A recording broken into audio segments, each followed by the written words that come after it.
मनुष्य का जीवन ऐसा है, बचपन में भी उसको सहारा चाहिए, माँ का सहारा चाहिए। मनुष्य एक ऐसा प्राणी है, बिना सहारा के मर जाएगा। उसके बाद जवानी में उसको अपने एज ग्रुप का सहारा चाहिए, है ना। थोड़ा अपोजिट सेक्स का भी प्रेम चाहिए, स्नेह चाहिए, है ना? मनुष्य का जीवन ऐसा है, वो सामान्य मनुष्य जो है बचपन से मरने तक, मरने के बाद भी 4 आदमी का सहारा चाहिए बॉडी को ले जाने के लिए। उनके डेथ डे पर एक जाके मोमबत्ती जला दे, है ना, इतना सहारा चाहिए। एक समय था जब शादी सेक्सुअल मैच्योरिटी के साथ साथ हो जाती थी, 14-15 साल में शादी हो जाती थी। सबसे बड़ी बात है कि छोटे छोटे, अब परिवार, बहुत बड़ा परिवार नहीं चलने वाला है, क्योंकि लोग बहुत ज़्यादा अहंकारी हो गए और सेल्फ सेंटर्ड हो गए। पहले परिवार में जो सबसे श्रेष्ठ था, वो जो कहता था सब मानते थे। आप जब भी रहते हैं तो एक ही व्यक्ति के साथ रहते हैं ना, एक ही व्यक्ति के साथ रहते हैं। आप एक साथ तो 10 व्यक्ति के साथ रहना कोई भी समाज अलाउ नहीं करता है। मल्टीपल रिलेशनशिप की कोई आवश्यकता नहीं है ना। अभी जो विदेश में चल रहा है लिविंग टुगेदर 40% लोग लिविंग टुगेदर में जा रहे हैं। अगर आप एक व्यक्ति के साथ 20 साल रहे तो वो तो एक तरह का मैरिज ही है ना। लीगल पेपर नहीं है आपके पास, लेकिन that's is a kind of marriage कि आदमी को ऑनेस्ट होना चाहिए प्रेम के प्रति। आजकल एक प्रचलित अवधारणा है कि विवाह एक इंसान के साथ पूरा जीवन बिताना समय बाह्य है। जवानी में शादी ना करना और बहुत सारी अनुभव करना तो ठीक है, लेकिन बुढ़ापे में बिना सहारा होना, जब आपको सबसे ज्यादा भावनात्मक, वित्तीय और शारीरिक सहारा की जरूरत होती है, क्या ये उचित है? कृपया कुछ कहें। इस प्रश्न में मैं सुधारना चाहूँगा कि बुढ़ापे में बिना सहारा होना, बुढ़ापे में ही नहीं, मनुष्य का जीवन ऐसा है, बचपन में भी उसको सहारा चाहिए, माँ का सहारा चाहिए। मनुष्य एक ऐसा प्राणी है, बिना सहारा के मर जाएगा। अगर माँ बाप का प्रेम नहीं मिले बच्चे को एक सर्टेन एज तक, तो बच्चा जी नहीं सकता है। तो बचपन में भी बहुत सहारा चाहिए, माँ का चाहिए, पिता का चाहिए, है ना। उसके बाद जवानी में उसको अपने एज ग्रुप का सहारा चाहिए, है ना। थोड़ा अपोजिट सेक्स का भी प्रेम चाहिए, स्नेह चाहिए, है ना। तो ये जो कह रहे हैं कि बुढ़ापे में बिना सहारा नहीं, बुढ़ापा नहीं, पूरे मनुष्य का जीवन ऐसा है, वो सामान्य मनुष्य जो है बचपन से मरने तक, मरने के बाद भी 4 आदमी का सहारा चाहिए बॉडी को ले जाने के लिए।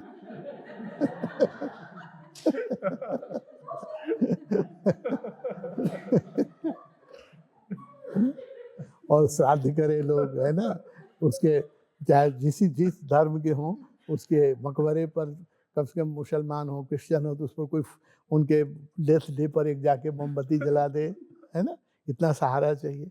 तो मनुष्य ऐसा है बेसहारा प्राणी। दूसरा, जानवर के बच्चे बचपन से ही स्वतंत्र हो जाते हैं, उनको माँ बाप की भी जरूरत नहीं पड़ती है ना, और इस तरह के समाज की भी जरूरत नहीं पड़ती है। लेकिन मनुष्य का जीवन ऐसा है, मनुष्य सामाजिक प्राणी है। जन्म के पहले से भी, जन्म के समय से भी, और जन्म के बाद पूरे जीवन उसको सहारा चाहिए, मरने के बाद भी सहारा चाहिए, है ना। हमारे यहाँ तो कि बच्चे, लड़का अगर श्राद्ध नहीं करेगा तो मुक्ति ही नहीं होगी। किसी न किसी ढंग से हर धर्म में है कि पिता के मरने के दिन में जो श्राद्ध नहीं करते हैं, वो भी उसके मकबरे पर जाकर एक गुलाब का फूल चढ़ाते हैं, है ना, कुछ करते हैं, अपनी श्रद्धा प्रकट करते हैं। वो श्रद्धा पहुँचती है, हाँ, कहीं ना कहीं पहुँचती है, उसका हिसाब है। इसलिए बुढ़ापे में ही सहारा नहीं चाहिए, मनुष्य को हमेशा सहारा चाहिए, बचपन से लेकर, है ना। अब ये जो कहा कि आजकल ये प्रचलित अवधारणा यह है कि विवाह या एक इंसान के साथ पूरी जीवन बिताना समय बाह्य है। जवानी में शादी को नकारना और बहुत सारी अनुभव करना तो ठीक है, लेकिन बुढ़ापे में बिना सहारा होना, जब आपको सबसे ज़्यादा भावनात्मक, वित्तीय और शारीरिक सहारा की जरूरत होती है, क्या उचित है? कृपया कुछ कहें। नहीं, ये इसको बहुत ठीक ढंग से समझना होगा। अब समय को हम पीछे नहीं खींच सकते हैं, समय आगे ही बढ़ता है ना। अब हम चाहेंगे कि समय को जैसे 2 पीढ़ी अगाड़े पहले हमारे पिता के पिता के पिता जैसे जिए थे, वैसे ही मेरे लड़का जिए, ये आप कल्पना करेंगे तो दुःख पाएँगे। ये संभव नहीं है ना? समय बदल रहा है। एक समय था जब शादी सेक्सुअल मैच्योरिटी के साथ-साथ हो जाती थी। 14-15 साल में शादी हो जाती थी। सेक्सुअल मैच्योरिटी भी होती थी और शादी भी हो जाती थी, है ना? तो उस समय की मान्यताएँ दूसरी थी। आज उसी मान्यताएँ को आज आप थोपना चाह रहे हैं जब 30 साल में शादी होती है। तो सेक्सुअल मैच्योरिटी हो जाती है 14-15 साल में और शादी की उम्र हर दिन बढ़ती जा रही है। विदेशों में तो लोग 45 साल में शादी करते हैं, है ना? बहुत बहुत सारे अनुभव करने के बाद शादी करते हैं। तो ये जो गैप बढ़ता जा रहा है, इस गैप में आदमी कैसे जिएगा, इसकी एक ह्यूमैनिटेरियन दृष्टिकोण से इसको देखना चाहिए, धार्मिक दृष्टिकोण से नहीं देखना चाहिए, नैतिक दृष्टिकोण से नहीं देखना चाहिए। इसका व्यावहारिक और प्राकृतिक ढंग से इसको देखना चाहिए।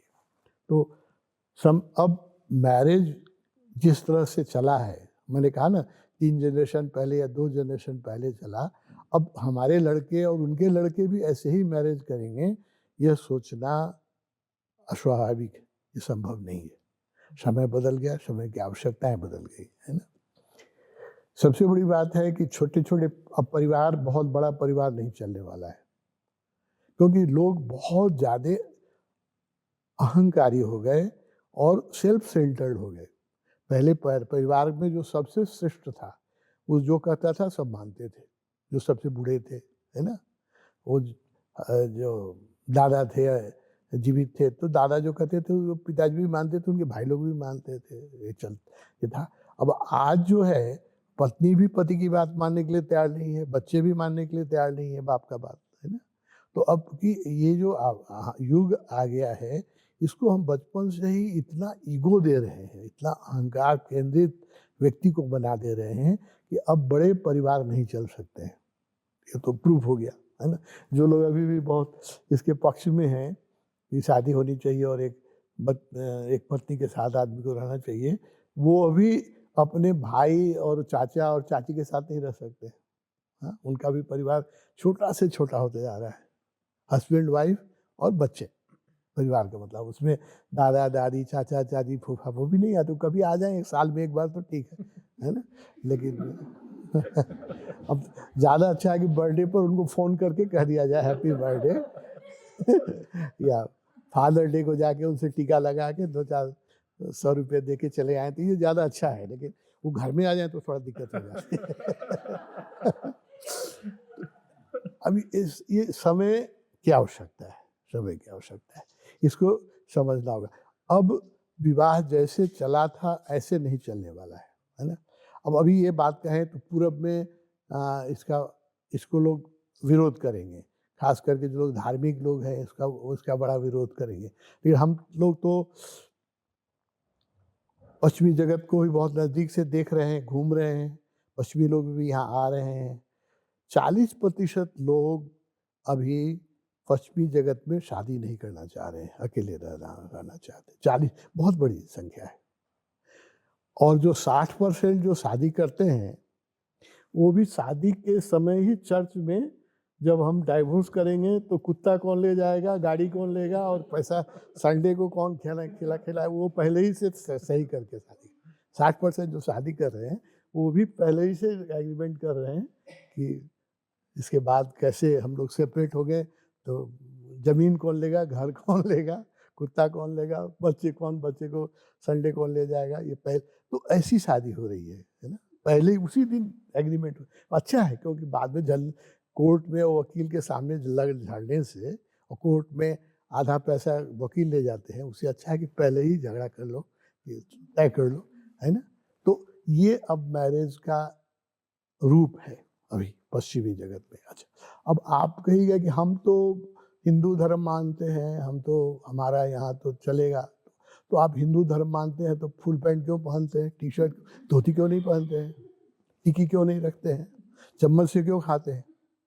आप कोई भी धर्म माने, जो अमेरिकन आज कर रहा है वो 2 साल के बाद यूरोपियन करेगा, और जो यूरोपियन करेगा वो 5 साल के बाद इंडियन करेगा, और जो इंडियन करेगा वो 5 साल के बाद नेपाली लोग को करना होगा, है ना? जीवन पद्धति जो है वो पश्चिम डिसाइड कर रहा है। अब टेबल पर बैठ के खाइए, है ना, बर्थडे को मोमबत्ती फूकिए, दीपक बुझाइए। हिंदू हैं तो दीपक जलाना चाहिए ना। क्यों, गांव में भी जहाँ कुछ नहीं है, कुछ नहीं पहुंचता है, नेपाल के इंटीरियर गांव में भी लोग शहर से बर्थडे में सड़ा गला पुराना केक खरीद के लाते हैं और इसमें एक मोमबत्ती जला करके, और जो जिस बाप ने कभी एक शब्द इंग्लिश नहीं बोला है वो भी कहता है हैप्पी बर्थडे टू यू। तो आप हिंदू है तो कहना चाहिए ना दीर्घजीवी हो, है ना, सेल रोटी बांटना चाहिए, पुआ बांटना चाहिए, क्यों केक काटते हैं? तो आपका हिंदुत्व कहाँ चला गया? इसलिए ये सब बातें टिकने वाली नहीं है। जो पश्चिम कर रहा है, कपड़े आप पश्चिमी पहनते हैं, है ना। अभी मेन भोजन क्या हो गया विद्यार्थियों का, युवाओं का मेन भोजन क्या हो गया? Pizza, ice cream, Coca Cola. अब मट्ठा तो नहीं पीते हैं। इसलिए ये मत सोचिए कि हम हिंदू हैं, हम नेपाली हैं, हम भारतीय हैं तो हम बचा नहीं। पश्चिम जो करेगा आप उसकी नकल करेंगे। लाइफ स्टाइल जो है वो पश्चिम तय करेगा। वो जैसी गाड़ी का मॉडल बनाएगा वैसी गाड़ी का मॉडल आपको बनाना होगा, है ना। जैसा डाइनिंग टेबल बनाएगा, जैसा टेबल पर वो खाएगा वैसे ही खाना होगा आपको, है ना। तो इसीलिए और सामाजिक आवश्यकताएं बदल रही है, इसलिए मैरिज जैसे पहले चला था वैसे अब बचने वाला नहीं है। इसको बहुत ही व्यवहारिक दृष्टिकोण से देखना होगा, है ना। तो ये तो बहुत बड़ा विषय है। एक इंसान के साथ पूरा जीवन बिताना समय बाह्य है, ये अवधारणा आ रही है। नहीं, ये अवधारणा में गलती है। हम इसके पक्ष में नहीं हैं, इस अवधारणा के पक्ष में, क्योंकि आप जब भी रहते हैं तो एक ही व्यक्ति के साथ रहते हैं ना, एक ही व्यक्ति के साथ रहते हैं। आप एक साथ तो 10 व्यक्ति के साथ रहना कोई भी समाज अलाउ नहीं करता है ना। एक ही व्यक्ति के रिलेशनशिप की जो गरिमा है वो 1 to 1 है, एक से एक की ही है। और अगर आपके एनर्जी मैच कर रही है, आपकी रुझान, आपका जीवन का स्टाइल मैच कर रहा है, तो 1 to 1 रिलेशनशिप भी चल सकता है? और जब तक चले उसको ईमानदारी से चलाना चाहिए, जब तक चल सके। क्योंकि मल्टीपल रिलेशनशिप जो है, जो अभी पश्चिम से आया है कि एक वाइफ घर में है, गर्लफ्रेंड भी है, एक और संडे फ्रेंड भी है ना। तो ये जो अवधारणा आई है ये आदमी को सिजोफ्रेनिक बना देता है। हम अब इसको समझना होगा कि हमारी बॉडी की एक मेमोरी होती है। बॉडी एक्सरे की तरह, आप जिसके साथ, खास करके जिसके साथ आप सेक्स करते हैं, उसकी पूरी एक्सरे आपकी बॉडी ले लेता है और आपकी साइकोलॉजी उससे प्रभावित होती रहती है। तो अगर आप बहुत लोगों के साथ सेक्स रिलेशनशिप रखेंगे तो आपके अंदर इतने सारे इंप्रेशन पड़ जाएंगे, बहुत सारे इंप्रेशन पड़ जाएंगे, तो आप सिजोफ्रेनिक हो जाएंगे। आप कोई एक सही निर्णय करने में मुश्किल होगी आपको। इसलिए मल्टीपल रिलेशनशिप की कोई आवश्यकता नहीं है ना। तब ये बात जरूर है, ओशो ने भी कहा है, और आज की आवश्यकता, ओशो कहें या न कहें, आज की आवश्यकता है कि people should live together as long as they love. जब प्रेम विदा हो जाए तब साथ रहना टॉर्चर है। ये भी है ना। जब समय पहले लोग पत्नियां मार खा के भी पति के साथ रहती थी, क्योंकि पति तो परमेश्वर है, चाहे वो पीटे, है ना, चाहे सताए। मेरे भाग्य में तो यही परमेश्वर लिखे हुए थे, इनका लात खाओ लेकिन रहो, है ना। तो अब समय बदल गया है। अब तो आप लात उठाइएगा, उसके पहले वो बेलन उठा लेगा।